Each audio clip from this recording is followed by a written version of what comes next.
Hi hello welcome to news eight Telugu channel. This is Paritala Murthy. So ఈ రోజు double header matches అందరికి తెలుసు. First match వచ్చి Lucknow super Giants and Kolkata night riders. So కోల్కతాలో match, Eden gardens లో match అంటే కొంచెం బ్యాటింగ్ ట్రాకే, బ్యాటింగ్ బాగుంటది, అలాగే వికెట్ ట్రాక్ కూడా బాగుంటది. అది ఏం పిచ్ ఏంటి, పిచ్ రిపోర్ట్ ఏంటి, విన్నింగ్ మీటర్ ఏం చెప్తుందనే ముందు మనం ఒకసారి ప్లేయింగ్ 11 చూద్దాం. నేను పికప్ చేయమన్న ఆ ప్లేయర్స్ అందరూ కూడా బాగా పర్ఫామ్ చేస్తున్నారు. చాలా మంది కామెంట్స్ పెడుతున్నారు, సార్ మీరు గెస్సింగ్ వర్క్ చాలా బాగుంది సార్, మీ ప్రిడిక్షన్స్ అన్ని చక్కగా రైట్ అవుతున్నాయి, సూపర్ గెస్ చేస్తున్నారు సార్ అని చెప్తున్నారు. కొన్ని రాంగ్ అవుతున్నాయి, అది ఎవరు కూడా చెప్పలేము. సో 85% మనకి ప్రిడిక్షన్ రేట్ ఉంది. అంటే చూడండి ఏ రేంజ్ లో ఉందో. వరుస పెట్టి కావాలంటే ప్రీవియస్ వీడియోలు చూడండి మీరు. మనం ఎక్కడ టెలిగ్రామ్ ఛానల్లో మళ్ళీ ప్రిడిక్షన్ మార్చడం కానీ, లేదంటే వేరే ఇన్స్టాగ్రామ్ పేజ్ లో ఈ ప్రిడిక్షన్ కాదు, ఇది ఫైనల్ ప్రిడిక్షన్, ఈ కన్ఫ్యూజన్ లేదు. ఇది ఒకటే వీడియో ఐపీఎల్ మీద నాది, ఇది ఒకటే ప్రిడిక్షన్ చెప్తాను. అయితే అవుతుంది లేదంటే లేదు. ప్రిడిక్షన్ అంటే అంతే కదా, గెలుస్తుందా లేదా అనేది. సో పర్ఫార్మెన్స్ ఆ రోజు ఎవరు బాగా ఆడితే వాళ్ళకి గెలుస్తుంది, అందులో డౌట్ లేదు. ఆ ఒక్క ప్లేయర్ ఎవరు క్లిక్ అవుతారు అనేది గెస్ చేయడమే వర్క్. సో ఈ రోజు మ్యాచ్ చూద్దాం. కేకేఆర్ టీమ్ లో మేబీ ఏమన్నా ఒక మార్పు అయితే చేసే ఛాన్స్ ఉందని నేను అనుకుంటున్నా. అదేంటంటే సో ముజీబుర్ రెహమాన్ ని తీసుకొస్తారా, లేదా దుష్మంత్ చెమీర్ అని ఏమన్నా ట్రై చేస్తారా అనేది ఉంది. అంటే ఎవరి ప్లేస్ లో సో మిచెల్ స్టార్క్ ని పక్కన పెడతారా, మిచెల్ స్టార్క్ ని పక్కన పెట్టే సాహసం కెప్టెన్ చేస్తాడా, మేబీ ఏమన్నా మెంటర్ గౌతమ్ గంభీర్ దాంతో ఏమన్నా ఉంటే చేయొచ్చు. ఎందుకంటే బాగా ఎక్స్పెన్సివ్ అవుతున్నాడు, కొంచెం ఒక మ్యాచ్ రెస్ట్ ఇచ్చి తీసుకుని వస్తే బాగుంటది అని ఏమైనా అనుకోవచ్చు. లేదు అంటే సాకిబ్ హుస్సేన్ ఉన్నాడు, సాకిబ్ హుస్సేన్ మంచి ఆల్రౌండర్ పర్ఫార్మెన్స్ ఉంటుంది, అతన్ని కూడా తీసుకుని రావచ్చు.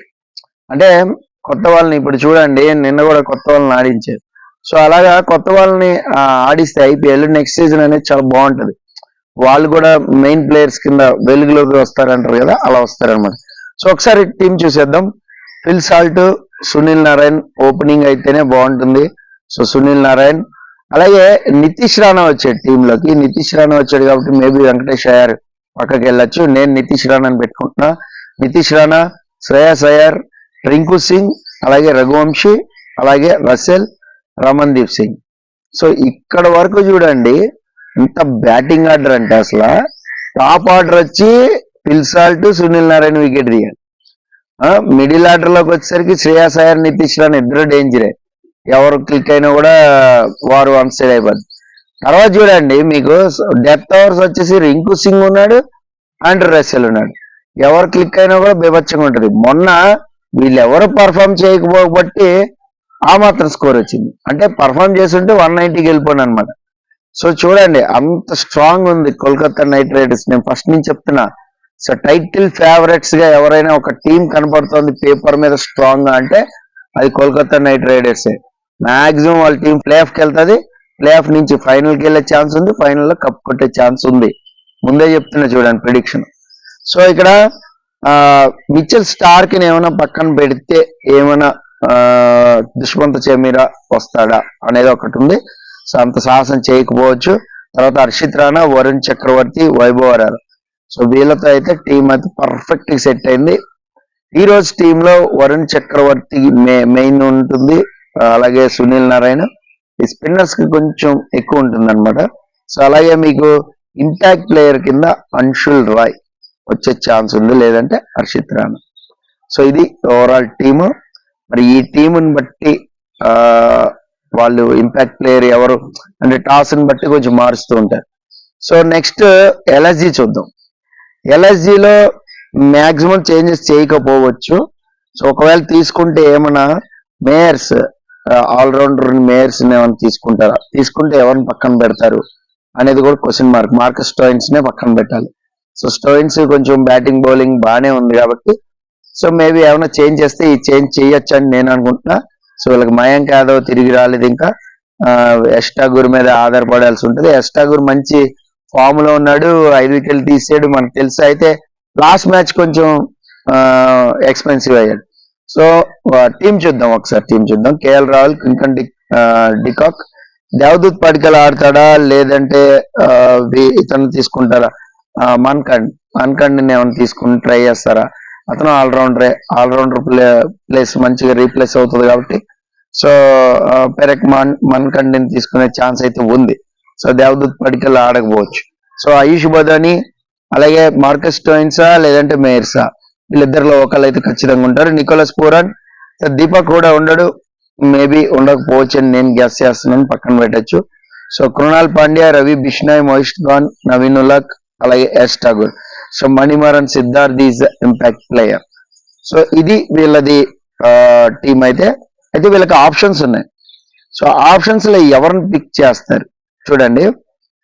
అర్షద్ ఖాన్, మోషన్ ఖాన్ ఇద్దరిలో ఒకరిని పిక్ చేసుకోవచ్చు. అలాగే సో మార్క్ వుడ్ ఏమన్నా తీసుకుని వస్తారా?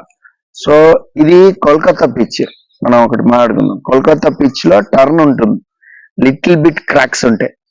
సో కాబట్టి అమిత్ మిశ్రాని కూడా తీసుకుని వచ్చే ఛాన్స్ అయితే ఉంది టీంలోకి, అది ఎల్ఎస్జి.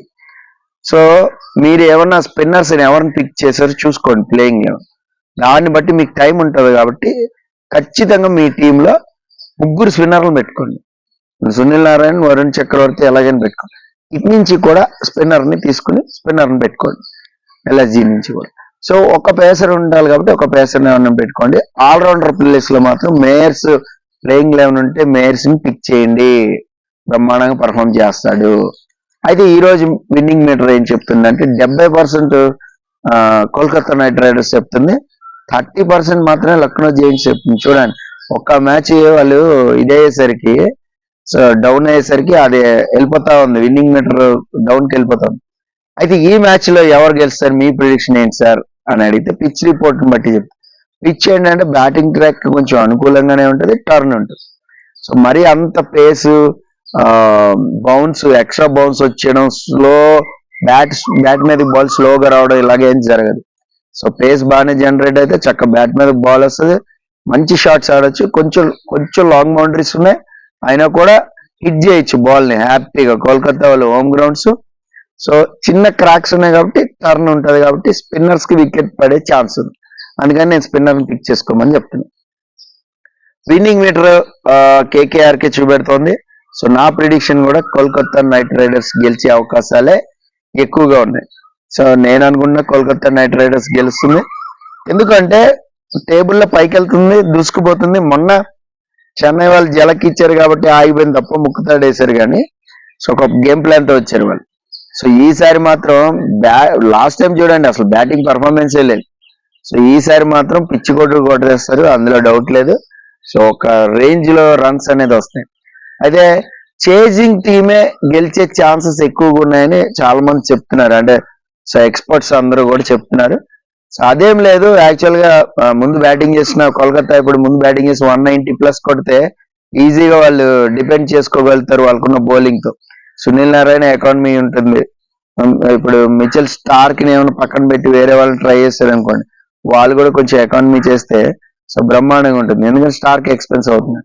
సో కోల్కతా ఎటు చూసినా పేపర్ మీద అయితే బలంగా కోల్కతా నైట్ రైడర్స్ ఉంది, కోల్కతా నైట్ రైడర్స్ గెలిచే ఛాన్సెస్ హైగా ఉన్నాయి. సో ఇది నా ప్రిడిక్షన్.